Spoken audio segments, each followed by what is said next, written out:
Welcome to Life on Lupine, our 1-acre adventure in gardening, cooking from scratch, and slow living. Like and subscribe to grow along on the journey with us. In today's episode, I'm going to take you on a garden tour.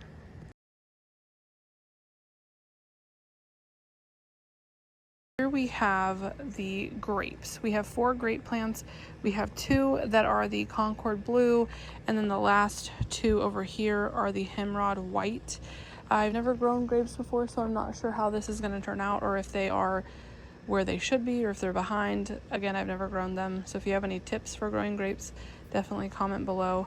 I know that I was reading that it's like October, November for harvest, so maybe I'm just where I need to be. Maybe they won't fruit the first year, I'm not sure, but this is where the grapes are at presently. And then in this bed next to the greenhouse, we have a beautiful zinnia plant that is just stunning. It is popping off with just beautiful flowers.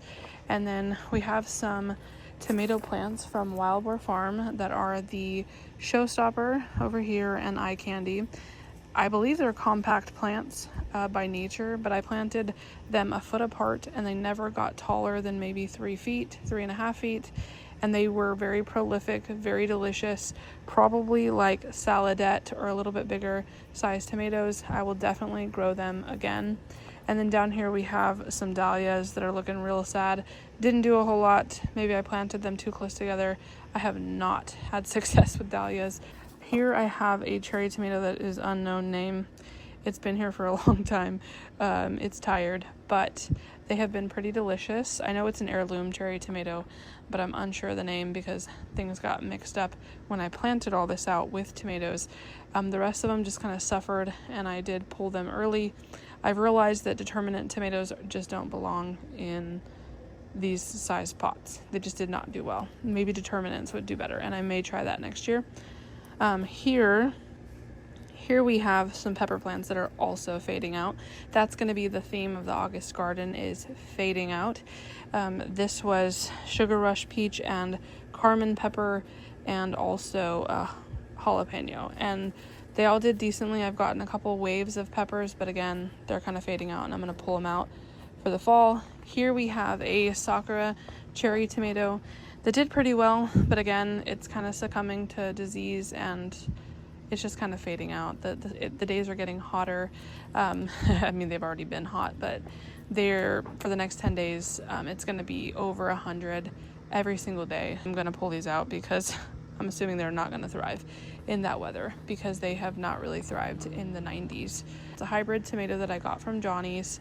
I don't know if I'll grow it again next year. I may try it in a better location with a little bit more pot size and see if it does better, but I feel like they were very decent flavor, but very thick-skinned. So I don't know if that's just categorically how they taste, but I will grow them a second year just to see. So overall, they did okay. We got lots of handfuls of cherry tomatoes out here, but again, I didn't necessarily love them as much as I had hoped. And then these are the strawberries in the green stock. They did really well. We got quite a few strawberries. I'm not sure they loved this location or whatever. I may try to put them in raised beds next year and buy more because I definitely want to grow more strawberries. My little messy greenhouse, an empty green stock with a little frog that is running from me, but usually I can get little shots of them. They're everywhere in our garden. And here's another Sakura cherry tomato. Again, those 2 cherry tomatoes right there I'll probably end up pulling. And then these ones are gonna go too, which are my beloved favorite cherry tomato of the summer, and that is the Sun Gold. And then down here I have lemon basil that I've let go to seed. I don't know if I will get it all the way to like get seeds because there's been a lot of little birds over here just landing and kind of eating at them. So I could be losing all of my seed at this point, but that's okay. You got to share with nature. And then these are floret zinnias. The name is Alpine Glow. I believe I planted right here. I honestly have not been super impressed by floret zinnias. I know that they're re-releasing in a couple of months. Maybe I'll give a couple of the ones I really was hopeful for another shot because they've had time to refine them more. But a lot of them just were not true to what the packet looked like, at least for me. But overall, beautiful anyway for the garden. Then here we have Sugar Rush peach peppers. My husband absolutely loves these. They're spicy when they're turning like a peachy color, obviously, Sugar Rush peach. But even in this state, like the yellowish state, my husband has loved them just for snacking or eating them with breakfast. And then these are jalapenos. I already did a harvest of all the jalapenos off of them, and I do see that they're putting on a few more. I'm just going to let these peppers go because they are still growing and putting on flowers, and they don't necessarily mind the heat, but 103 to like 108, it's going to be a challenge for any plant. So we'll see how those do. And then I already pulled here, that's why I have some spaces here and over here. I pulled out my mojito cucumbers, which were the best cucumbers and the only cucumbers I've been successfully able to grow and harvest from. And they were a hybrid called Mojito from Johnny's Selected Seed, and it is fantastic. And it is still producing on this dead little vine. Let's see if I can show you. It still has a cucumber down there. But anyway, maybe I can get it on the other side a little bit better. I'm trying this like hands-free walk-around device for filming, so getting the angles is a little weird, but we'll work it out. And then this cherry tomato I did not like. That's like a theme for some of these things this season. But really, I'm just learning and growing different varieties because I'm newer to gardening. And this was the Chiapas cherry, I believe, and I just did not like the flavor. And it broke, like it toppled over and broke, and I was not a fan of how they taste. Very thin skin, they would crack. Their flavor was just weird. Even I had my mom try them, and she was just like, nope, I like the sun golds over there. So that's kind of a fan favorite, is the sun gold, at least in our household. And then these beauties are my absolute favorite, as always, which are the Queen Lime Red zinnias. And I grew them in pots because that's what I had. And they have done exceptionally well. They're beautiful. But I'm going to let them go to seed and save the seed. And then over here, let me adjust it. This is going to be a lot of weird, like, hands in front of the screen type video. But this is my corn that actually is finished. I harvested everything off of it. I don't see anything new coming. I mean, there's a couple little tiny ears of corn, but it's pretty much done. It's starting to die out. There's actually a giant grasshopper on it. I don't think I won't be able to zoom in on that. Maybe. Ugh. No. I don't know why I don't like grasshoppers, but I just don't. It's fine. I've seen a couple in my garden, but not too many, but that's a pretty big boy. And then over here we have these pepper plants, which are unknown because my mom bought these at a plant sale. They were marked pepper, but no other details. So she thought they were a bell pepper. They are super hot and they ripen to red. And I've tried to look for a similar variety. Padron was similar, but it looks like it's a little bigger than these. But they're so delicious. My husband eats them, wants them with every meal because he loves spicy food, but he has loved these. So I have been saving seeds and just writing Mom's Pepper on it and keeping them in a baggie so I can grow them next year. And then these are my sweet potatoes. I'm trying not to trip and like step all over these, but these are the sweet potatoes. I don't know when to tell if they're ready. I'm assuming they will start to die back. But first year ever attempting to grow sweet potatoes, so we'll see how those turn out as I trip around here. And then I have more zinnias, calendula, dahlias, and just some plants in here that are kind of a wild but beautiful mess. The dahlias are absolutely stunning. And then over here we had eggplants in here. I didn't really like eggplant. I had it in like a baba ganoush kind of recipe.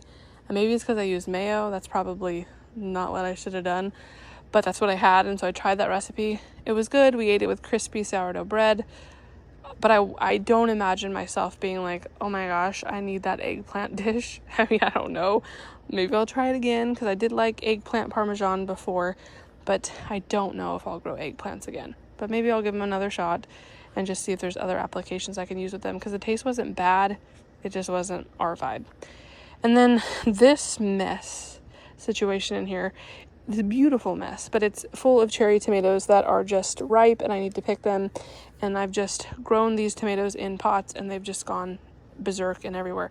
And so I'm gonna probably harvest them. They're still growing decently well, so I might just let them rock and roll and keep putting out fruit. I don't know, because I will need some room to replant some other stuff for the fall. Here are 6 tomatillo plants all in here, and I probably should be like zooming in on stuff. Sorry, still learning how to like adequately film videos. And these have been so prolific, so awesome, but I wish that I would have done some sort of like Florida weave staking like on both sides to just kind of hug them in so they would stay more upright, because I've had to do a lot of like getting almost down on my hands and knees to dig them, dig around in there to get them out of the ground and like off the ground. It has worked, but definitely needs some improving and fine tuning for next season because we love tomatillos.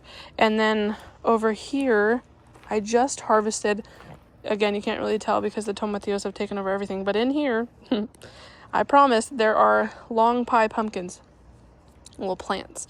I just harvested, and I did a little short showing that I harvested those, but I harvested all of my long pie pumpkins. I got about 30 pounds of pie pumpkins, and I hope to make pumpkin pie from them because that's what they said they're good for. They're like a hybrid between, they're not a hybrid, but they're like a hybrid-ish of a butternut and a pie pumpkin. So we'll have to see how those taste in a pie for this fall. And then what I am most excited for are all of these spaghetti squash. They are just so prolific everywhere. I mean, I have probably 15 to 20. I have 3 more right there. And then like probably out over here, I see 3 or 4. Most of them are changing color to more of that yellowy, darker yellow color. That one was attacked by squirrels. That was attacked by squirrels. These right here that look really sad were the honey nut squash that I was so excited for, but the squirrels really attacked these plants. They didn't seem as interested in the butternut, in the spaghetti squashes, but they definitely, I hope I didn't say that these were butternut squashes when I started this, but these are spaghetti squash if I did mess up and say that they were butternuts. But they are so prolific and I love them so much as a pasta substitute because your girl's on a weight loss journey. I've lost 75 pounds. No, excuse me. I have 75 to 85 pounds left to lose, and I've lost 65. So definitely on that journey. The garden's really helping with the physicality of gardening, really helping along with walking and just eating really well, especially from the garden. So that's kind of part of the goal, is to expand the garden for health purposes and just because I love it. So that is pretty much the garden right now in the month of August. My messy little outdoor area right now that we're kind of slowly working on. And then I just pulled out all of my onions from that bed and the zinnias that were there, and I saved a bunch of seeds. I did do a zinnia saving seed short as well. So that is the garden. I'm hoping the lighting isn't too terrible because it's kind of sun going down time, which is my favorite time to be out in the garden because it's cooler, but I'm not sure how it's going to look on camera as I'm filming this. But if you did like this and you want to see more, I promise I'll get better at this, just like everybody else does over time. Right now, I'm sure I'm real cringe, and that's okay. We're gonna just cringe it out and make content until it gets better. And I hope that you want to grow along with me. I really love gardening and I love sharing it with everybody. And right now at the filming of this video, I'm at 116 subscribers, which is so wild to me, because if 116 people showed up to watch me do anything, it would be slightly overwhelming but exciting. So I'm so excited you're here. If you stuck around for this whole video, comment, I don't even know what, comment I'm here or something, just so I know that you did enjoy the video. And definitely if you have any questions or you want to see any content from me, definitely let me know in the comments below. And until next time, keep your hands in the soil and your heart with the Lord.